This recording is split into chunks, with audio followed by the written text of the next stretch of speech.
To your YouTube channel play with science. मैं आपकी Rahima ma'am और आप पढ़ रहे हैं क्लास 12 की फिजिक्स मेरे साथ आपके अपने YouTube channel play with science पर। तो जैसा कि हम अपने लेसन का आधे से ज़्यादा पोर्शन हम कवर कर चुके हैं, अब हम उसके नेक्स्ट टॉपिक के बारे में बात करेंगे। तो हेडिंग से आपको पता चल रहा है कि आज का जो हमारा टॉपिक है वो है गाउस का नियम। गाउस के नियम को समझने से पहले आपने जो पृष्ठ के बारे में पढ़ा था, रेखीय पृष्ठ, ठीक है, जो आंतरिक आवेश वितरण पढ़े थे, उन सभी को हमें साथ में लेकर चलना है। ठीक है, तो देखो हमने एक पृष्ठ के बारे में पढ़ा था कि कोई भी जो पृष्ठ होता है उसमें जो विद्युत क्षेत्र रेखाएं होती है, विद्युत बल रेखाएं होती है, और जो हमारा क्षेत्रफल सदिश है वो हमेशा एक दूसरे के समांतर होने चाहिए। ठीक है, तभी जो आपको वहां पर फ्लक्स का मान या जो विद्युत क्षेत्र की तीव्रता का मान है वो मैक्सिमम मिलता है। ये हम पढ़ चुके हैं कि वहीं पर हमें फ्लक्स का मान सबसे ज़्यादा मिलता है जहां पर हमारी क्षेत्र रेखाएं और जो हमारा क्षेत्रफल सदिश है वो एक ही डायरेक्शन में होता है। और हमने ये भी पढ़ा था कि अगर वो दोनों आपस में किसी एंगल पर रखे हुए हैं तो उसका मान क्या होगा, या फिर किसी 90 डिग्री के एंगल पर रखे हुए हैं तो उसका मान क्या होगा। ये सब हम पहले पढ़ चुके हैं, तो हम उसको थोड़ा सा रिवाइज कर लेते हैं। तो देखो हमने पढ़ा था कि कोई भी एक क्षेत्रफल सदिश होता है, इसके ई वेक्टर हमने बोला था इस दिशा में, मतलब हमारे क्षेत्रफल सदिश इस दिशा में है। और मैंने बोला कि मेरा जो क्षेत्रफल सदिश है इसको हम थोड़ा सा टेढ़ा बना लेते हैं ताकि हम क्षेत्रफल सदिश को इसके एक एंगल पर रख सके। मतलब ये तो हमारी क्या है, विद्युत क्षेत्र की तीव्रता की दिशा है। अब मैंने बोला कि यहाँ पर मैंने कोई इस अकॉर्डिंग ऑब्जेक्ट रख दिया जिसका इसके सापेक्ष जो क्षेत्रफल सदिश है वो इस दिशा में जा रहा है, और ई वेक्टर और एस वेक्टर, या फिर हम इसको ए वेक्टर लेके चल रहे थे, इनके बीच का जो एंगल है वो क्या है, थीटा है। तो यहाँ पर हमारे फ्लक्स का मान क्या होता था, ई dot D S cos theta.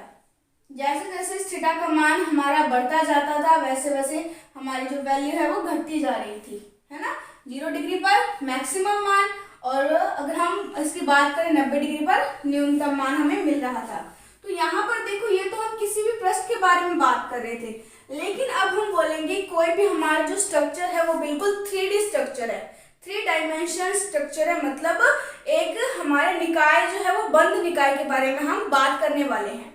तो अगर हम बात करें कि ये कोई भी मेरा बंद निकाय है, मैंने मान लो कोई भी स्ट्रक्चर ले लिया, एक गोला ले लिया, मान लो क्या ले लिया मैंने, एक गोला ले लिया। अब मैं बोलूं कि इस गोले के अंदर विद्युत क्षेत्र का या विद्युत क्षेत्र की तीव्रता के कारण यहाँ पर जो फ्लक्स का मान है वो कितना हो रहा है मुझे वो बताना है। और मैंने बोला कि इसके अंदर, इस गोले के अंदर मैंने सेंटर में कोई क्यू नॉट आवेश रख दिया है, ठीक है। और अब मैं यहाँ पर बात करूं कि इससे विद्युत क्षेत्र की तीव्रता क्या होगी, चारों तरफ समान रूप से फैलेगी, ऊपर वाली साइड, नीचे साइड, इन दोनों साइड समान रूप से क्या करेगा, ये अपनी क्षेत्र रेखाओं को फैलाएगा इस अकॉर्डिंग, ठीक है। अगर मैं बात करूं कि इस पॉइंट पर इसके कारण जो क्षेत्रफल सदिश है उसका मान कितना होगा, हमारे विद्युत क्षेत्र की तीव्रता दिशा ये है, और इस पॉइंट के लिए जो क्षेत्रफल सदिश है वो ऐसा होगा, लंबवत रहेगा, ठीक है। आपको पता है ना कि जो इसके हमारे पृष्ठ के लंबवत जो रेखाएं होती है वो हमेशा सेंटर में से होकर गुजरती है, ठीक है। तो ये जो हमारे ई वेक्टर है और यहाँ पर ए वेक्टर है वो आपस में लंबवत होगा, तो यहाँ पर एंगल का मान कितना होगा, 0 डिग्री। मतलब इस छोटे से पॉइंट पर ये क्षेत्रफल क्या है, मैंने डी ए मान लिया, तो यहाँ पर जो होगा मेरी वैल्यू कितनी हो जाएगी, E dot d A vector, φ1 का मान मैंने मान लिया। अब मैंने यहाँ से φ2 का मान निकाला, यहाँ से φ3 का और यहाँ से φ4 का, तो φ2, φ3 और φ4 का मान निकाल लेते हैं। तो इसी के कारण सेम इस डायरेक्शन में ई वेक्टर इस दिशा में लग रहा है और इसके क्षेत्रफल सदिश इस दिशा में है, डी ए क्षेत्रफल है तो डी ए वेक्टर हो गया। तो यहाँ पर क्या हो जाएगा, E vector dot d A vector same ही हो जाएगा। इसी प्रकार हर जगह क्या हो जाएगा, E vector dot d A vector. ये हमने अलग अलग पॉइंट्स के लिए अलग अलग मान निकाला। अब अगर मैं बात करूं कि पूरे के पूरे जो मेरा गोला है, इस पूरे गोले के में इस क्यू नॉट आवेश के कारण कितना फ्लक्स उत्पन्न होगा, हमें उस बारे में बात करना है कि इस पूरे गोले पर इस एक आवेश के कारण कितना हमारा फ्लक्स उत्पन्न होता है। तो देखो अब अब मैं क्या करूँ, इन सभी को ऐड कर दूं, मतलब क्या होगा, phi1 का एप्सिलॉन कर दूं, मतलब phi1 plus phi2 plus phi3 plus phi4, इन सभी का क्या करना है, मुझे एडिशन कर देना है, इन सभी को मैंने जोड़ देना है, तो मुझे क्या मिलेगा, टोटल फ्लक्स का मान मिलेगा। तो ये तो हो गया कि हम कॉम्प्लिकेटेड तरीके से हम इसको ऐड कर रहे हैं, ये तो हम कूलाम के नियम से ऐड कर रहे हैं। इसका जो प्रूफ है वो मैं आपको बाद में बताऊंगी, ठीक है, कि हम कूलाम के नियम से गाउस के नियम को कैसे प्रूफ करेंगे, क्योंकि गाउस का खुद का कोई भी प्रूफ नहीं है, मतलब ये प्रैक्टिकली प्रूफ्ड नहीं है, ये सिर्फ एक एग्जाम्पल के थ्रू प्रूफ्ड है, ठीक है। तो देखो गाउस का नियम क्या बोलता है, पहले मैं आपको नियम बता दूं, फिर आपके लिए ये चीजें और आसान होती जाएंगी कि गाउस का नियम क्या बोलता है। गाउस का नियम बोलता है किसी भी बंद पृष्ठ पर, कोई भी मेरा बंद पृष्ठ है, किसी भी बंद पृष्ठ पर जो यहाँ पर फ्लक्स का मान होता है वो आवेश और यहाँ पर इसकी विद्युतशीलता है उसके अनुपात के बराबर होती है। गाउस सीधी सी बात बोलता है कि किसी भी बंद पृष्ठ पर जो फ्लक्स का मान होता है वो उसमें उपस्थित आवेश और उसकी जो विद्युतशीलता है उसके अनुपात के बराबर होती है, ठीक है। तो देखो आप यहाँ पर गाउस के नियम का डेफिनेशन होगा, किसी भी बंद पृष्ठ पर संबंधित फ्लक्स उस पृष्ठ में उपस्थित आवेशों के बीच गणितीय योग। यहाँ पर हमारा एक आवेश था तो हमने Q0 ले लिया, अगर यहाँ पर Q1 भी होता, Q2 भी होता, Q3 होता, Q4 होता, तो इन सभी को ऐड करते हैं, मतलब समेशन ऑफ Q हो जाता, तीन आवेशों के बीच गणितीय योग और एप्सिलॉन नॉट के अनुपात के बराबर होता है। ये किसने बताया था, ये हमें गाउस ने समझाया था, ठीक है। तो देखो गाउस का नियम डायरेक्ट बोलता है आपको किसी भी पॉइंट से कोई मतलब नहीं है, आपको ये नहीं देखना है कि इसका शेप कैसा है, कोई भी शेप हो सकता है, आपको काल्पनिक शेप मानना है, आप चाहो तो ऐसा शेप भी ले सकते हो, ठीक है, आप चाहो तो एक बेलन ले सकते हो, आप चाहो तो एक कोन ले सकते हो, आप चाहो तो यहाँ पर आप एक क्यूब भी ले सकते हो, ठीक है, मतलब आपके अकॉर्डिंग है, आप पे डिपेंड करता है, ये स्पेस शेप कोई भी डिपेंड करता है, आप चाहो तो कोई ऐसी स्ट्रक्चर ले लो, आप पे डिपेंड करता है। तो गाउस का नियम बोलता है कि उसका शेप साइज कैसा भी हो, उसमें से जो फ्लक्स का मान उत्पन्न होगा या जो टोटल फ्लक्स निकलेगा वो उसमें उपस्थित आवेशों और उसकी विद्युतशीलता के अनुपात के बराबर होगा। अगर वो निर्वात है तो हम इसकी विद्युतशीलता को एप्सिलॉन नॉट लेके चलते हैं, और अगर वो माध्यम है तो इसकी जो विद्युतशीलता है वो कितनी हो जाएगी, समेशन Q अपॉन में एप्सिलॉन। यहाँ से आपको एक दो चीज समझ आ रही है। अब देखो ये तो मैंने ले लिया किसी गोले के लिए, अब मैं इन सभी का ऐड करती हूँ तो वो मैं बाद में आपको प्रूफ करके बताऊंगी कि ये कूलाम के नियम से किस अकॉर्डिंग प्रूफ है, कि जो मैंने आपको स्टेप समझाए थे कि इन सभी को ऐड करके देखो यहाँ पर मैंने बोल दिया Q1 आवेश है, जैसे मैं अगर गाउस के नियम को प्रूफ कर देते हैं अपने कि मैंने बोला इस पूरे निकाय की विद्युतशीलता कितनी है, एप्सिलॉन नॉट है, और Q1 के कारण आवेश कितना है, Q0 अपॉन में एप्सिलॉन, और Q1 के कारण कितना है, Q1 अपॉन में एप्सिलॉन, Q2 के कारण क्या होगा, Q2 अपॉन में एप्सिलॉन, Q3 और Q4 के कारण कितना होगा, Q3 अपॉन में एप्सिलॉन और Q4 अपॉन में एप्सिलॉन। तो टोटल जो फ्लक्स है वो उनके बीच गणितीय योग के बराबर होगा, मतलब हर एक पे डिपेंड करता है, तो इसमें 1 अपॉन में एप्सिलॉन कॉमन आ गया, यहाँ पर क्या आया Q0, Q1, Q2, Q3 and Q4।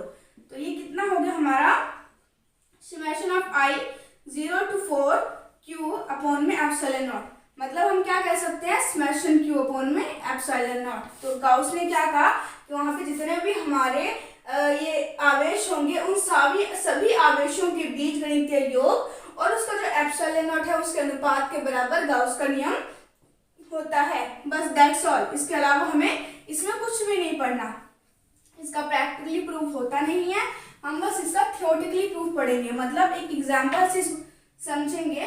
तो देखो पहले आप इसके कुछ जो लाइंस है स्टेटमेंट है उसको समझ लो, उसके बाद हम पढ़ेंगे कि कूलाम के नियम से हम गाउस के नियम को कैसे प्रूफ कर सकते हैं। तो देखो इसका स्टेटमेंट क्या है, किसी बंद पृष्ठ से संबंधित फ्लक्स उस पृष्ठ में उपस्थित आवेशों के बीच गणितीय योग और एप्सिलॉन नॉट के अनुपात के बराबर होता है। तो यही चीज जो मैंने आपको समझाया वही है कि उसमें टोटल जितने आवेश होंगे उन सभी का योग और एप्सिलॉन नॉट अनुपात के बराबर होगा। माध्यम में है तो माध्यम की विद्युतशीलता हम यूज कर लेंगे। तो हमें एक चीज फॉर्मूला से समझ आ रही है कि जो हमारा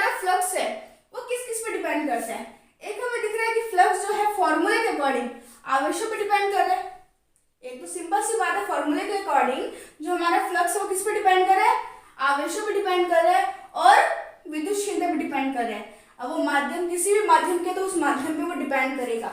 अगर कांच है तो कांच के अकॉर्डिंग होगा विद्युतशीलता, पानी है तो पानी के अकॉर्डिंग विद्युतशीलता मानेंगे, वायु है तो वायु के अकॉर्डिंग विद्युतशीलता मानेंगे। ठीक है, अब देखो हमें से कुछ नियम है, कुछ पॉइंट है वो पढ़ते हैं। सॉरी, गाउस के नियम के अनुसार फ्लक्स आवेशों के बीच गणितीय योग पर निर्भर करता है। तो गाउस ने क्या नियम दिया कि ये जो फ्लक्स है वो आवेशों के बीच गणितीय योग के या उस पर निर्भर करता है। गाउस के नियमानुसार फ्लक्स बंद पृष्ठ में उपस्थित माध्यम व आवेशों की प्रकृति पर निर्भर करता है।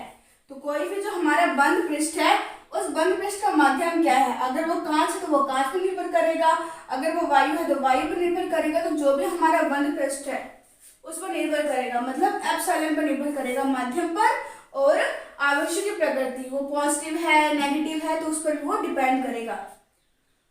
बंद पृष्ठ में उपस्थित आवेशीय या स्थिर अवस्था में होने पर फ्लक्स के मान में कोई भी परिवर्तन नहीं आता। मतलब कोई भी हमारा बंद परिपथ है, इसमें यह आवेश भले ही मूव कर रहा है या भले ही एक पॉइंट में स्थिर है, तो इस पर कोई भी डिपेंडेंस, इस फ्लक्स में कोई भी इसका प्रभाव नहीं पड़ेगा। नेक्स्ट है बंद पृष्ठ के बाहर उपस्थित आवेश का विद्युत फ्लक्स पर कोई प्रभाव नहीं पड़ता। मतलब मैंने बोला कि ये बंद पृष्ठ है, यहाँ पर मेरा कोई आवेश है, ठीक है, यहाँ पर कोई मेरा क्यों आवेश है जिसके कारण ये फ्लक्स उत्पन्न हुआ है, जिसके कारण ये फ्लक्स उत्पन्न हुआ है। अब मैंने आपको पहले ही बोला था अगर आप इस क्षेत्र से बाहर हो तो आपको कोई बल का अनुभव नहीं होगा, और अगर आप इस क्षेत्र के अंदर होगे तभी आपको बल का अनुभव होने वाला है। तो मतलब क्या, इससे बाहर, इस क्षेत्र से बाहर अगर कोई भी चार्ज या कोई भी आवेश उत्पन्न हो रहा है तो उसके कारण इस फ्लक्स में कोई भी प्रभाव नहीं पड़ने वाला। क्लियर बात। अब हमारे इसी में एक छोटी सी डेफिनेशन आ जाती है गाउसियन पृष्ठ की, कि गाउसियन पृष्ठ क्या होता है। गाउसियन पृष्ठ एक ऐसा काल्पनिक पृष्ठ है जिसको हम किसी भी फ्लक्स को मानने के लिए कि इसका फ्लक्स जो है या इसमें जो क्षेत्र रेखाएं हैं वो कहाँ तक फैली हुई है, उसको कल्पना करने के लिए हम जो पृष्ठ का निर्माण करते हैं उसे हम क्या बोलते हैं, गाउसियन पृष्ठ बोलते हैं। तो देखो, किसी आवेश के चारों ओर उपस्थित काल्पनिक परिमित स्वैच्छिक बंद पृष्ठ गाउसियन पृष्ठ कहलाता है। इट मीन्स इसके चारों ओर उपस्थित जो काल्पनिक पृष्ठ है, इस काल्पनिक पृष्ठ को हम क्या बोलते हैं, गाउसियन पृष्ठ बोलते हैं। इसका रियल में खुद का कोई स्ट्रक्चर नहीं होगा, इसको बस हम कल्पना करेंगे, ये ऐसा हो सकता है, ये ऐसा हो सकता है, तो ये काल्पनिक है। स्वैच्छिक मतलब खुद की इच्छा से हम इसको रख सकते हैं। परिमित होना चाहिए मतलब कि ये सिमेट्रिक होना चाहिए, ठीक है, इस पर डिपेंड करता है। तो सबसे पहले आप इसका स्क्रीनशॉट ले लो, फिर हम बात करते हैं कि कूलाम के नियम से हम गाउस के नियम को कैसे प्रतिपादित कर सकते हैं। अब जो हमारा नेक्स्ट टॉपिक है वो है कूलाम के नियम द्वारा गाउस के नियम की व्याख्या। कूलाम का नियम आपको याद है, क्या था कूलाम का नियम, फाई बराबर होता है ई वेक्टर डॉट ds वेक्टर। अब हम इससे प्रूफ करके दिखाएंगे कि ये चीज बराबर होता है क्यू अपॉन में एप्सिलॉन नॉट के, ठीक है। तो इससे हम क्या करेंगे, कूलाम की हेल्प से गाउस के नियम की व्याख्या कर देंगे। तो देखो, हम सबसे पहले क्या करते हैं, हम मानते हैं कोई भी काल्पनिक गाउसियन पृष्ठ। मैंने माना कोई भी गोला है, मैंने क्या मान लिया, कोई भी गोला है, बस ठीक है, गोला है। तो यहाँ पर इसके अंदर मैंने कोई भी ले लिया क्यू आवेश या क्यू नॉट आवेश। अब मैंने बोला कि इससे यहाँ पर कोई मैंने डीए वेक्टर लिया है, कोई क्षेत्रफल लिया है मैंने, क्षेत्रफल कोई भी पृष्ठ लिया है, इस पृष्ठ के लिए यहाँ पर मैंने बोली इस पृष्ठ जो है इसके लंबवत जो क्षेत्रफल सदिश है वो इस तरफ है डीए वेक्टर, ठीक है। और इस पॉइंट के कारण मुझे यहाँ पर निकालना है फ्लक्स का मान, कि यहाँ पर या फिर उस r दूरी पर विद्युत क्षेत्र की तीव्रता का मान कितना होगा। यहाँ से मैंने ये दूरी क्या मान ली r, और इससे मुझे r दूरी पर क्या करना है, विद्युत क्षेत्र की तीव्रता का मान ज्ञात करना है। आपको पता है कि विद्युत क्षेत्र की तीव्रता का फॉर्मूला क्या होता है, E का फॉर्मूला क्या होता है, k³ बटा में r²। इसको संभाल के रखिएगा, इसका हम यूज बाद में करेंगे, ठीक है। अब देखिए, हमने क्या पढ़ा कि हमने कूलाम के नियम के अकॉर्डिंग पढ़ा था कि फाई बराबर होता है बंद फ्लक्स में ई वेक्टर डॉट ds वेक्टर के, करेंगे, बंद पृष्ठ में मानेंगे, मतलब पूरे फ्लक्स का मान निकालेंगे। ये बंद समाकलन है। ये तो ds का मतलब क्या है कि हम एक छोटे से पॉइंट का मान लेके चल रहे हैं, हम किसी भी एक छोटे से पॉइंट के ले रहे हैं और यहाँ पर इसका इंटीग्रेशन कर दिया, मतलब वो पूरे का पूरा गोला आ गया और इसका मतलब है कि वो जो पृष्ठ है वो क्या है, बंद पृष्ठ है। ठीक है, अब हमने बोला कि यहाँ पर E vector dot dA vector मुझे वहां पर मान ज्ञात करना है। तो देखो E vector dot dA vector, अब यहाँ पर हो गया dA, A vector dot B vector को आप कैसे खोलते हो, A vector dot B vector को कैसे खोलते हो, AB cos थीटा, कैसे खोलते हैं अपने, AB cos थीटा। तो यहाँ पर देखो A vector dot B vector को हम खोलते हैं AB cos थीटा, तो यहाँ पर इसको खोलेंगे EDA cos थीटा।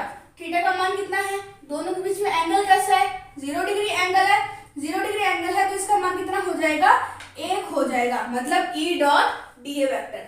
अब E हमारा क्या है, क्षेत्र रेखाओं की संख्या क्या है, कांस्टेंट है, कांस्टेंट है तो E को मैंने बाहर निकाल लिया और इसके अंदर क्या रह गया मेरा, dA मतलब क्षेत्रफल सदिश। अब देखो यहाँ पर E की वैल्यू क्या है, हमारा E की वैल्यू है KQ में r² multiply by dA।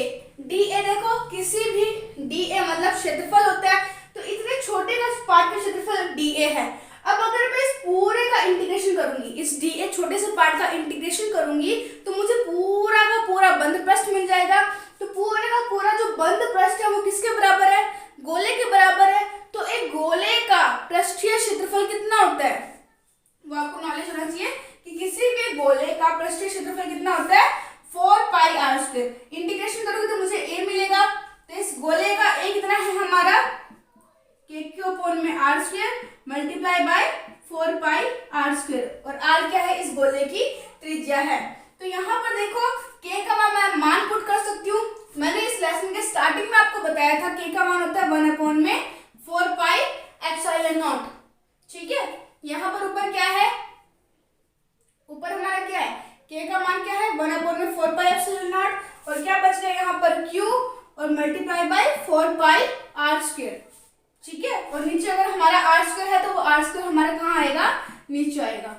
Clear बात। अब देखो 4 पाई से 4 पाई कैंसिल आउट, r² से r² कैंसिल आउट, हमारे पास क्या बचा, Q में एप्सिलॉन नॉट और हमें यही चाहिए था, फ्लक्स का मान क्या हो जाएगा, Q में एप्सिलॉन नॉट। तो ये इतना ही है। पहले आप इसके जो स्टेटमेंट है हिंदी उसको पढ़ लेते हैं। चित्रानुसार एक आवेश के चारों ओर स्वैच्छिक काल्पनिक गाउसियन पृष्ठ लिया गया है। इस चित्र के अनुसार हमने क्या किया, एक स्वैच्छिक काल्पनिक गाउसियन पृष्ठ लिया, खुद की इच्छा से लिया कोई भी गाउसियन पृष्ठ। इस गाउसियन पृष्ठ में अल्पांश पृष्ठीय क्षेत्रफल ds, इस छोटे से पृष्ठीय क्षेत्रफल ds और q आवेश, जिस q आवेश से r दूरी पर मैंने एक अल्पांश पृष्ठीय क्षेत्रफल ds वेक्टर लिया है।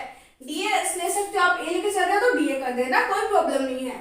अतः इस अल्पांश पृष्ठ से गुजरने वाला फ्लक्स फाई क्या हो जाएगा, बंद फ्लक्स में integration of E vector dot dA vector, तो यहाँ पर ये क्या आ जाएगा, E ds cos थीटा।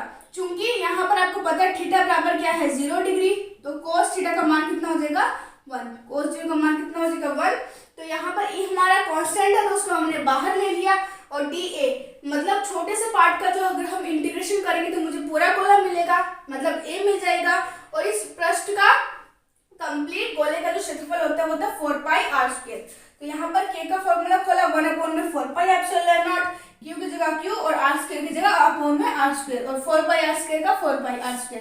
4 पाई से 4 पाई कैंसिल आउट हो गया, r² से r² कैंसिल आउट हो गया और फाई का मान आ गया आपका q अपॉन में एप्सिलॉन नॉट। फ्लक्स का मान आ गया q अपॉन में एप्सिलॉन नॉट। तो आप क्या कह सकते हो, फाई बराबर होता है E vector dot ds vector के और ये बराबर होता है q अपॉन में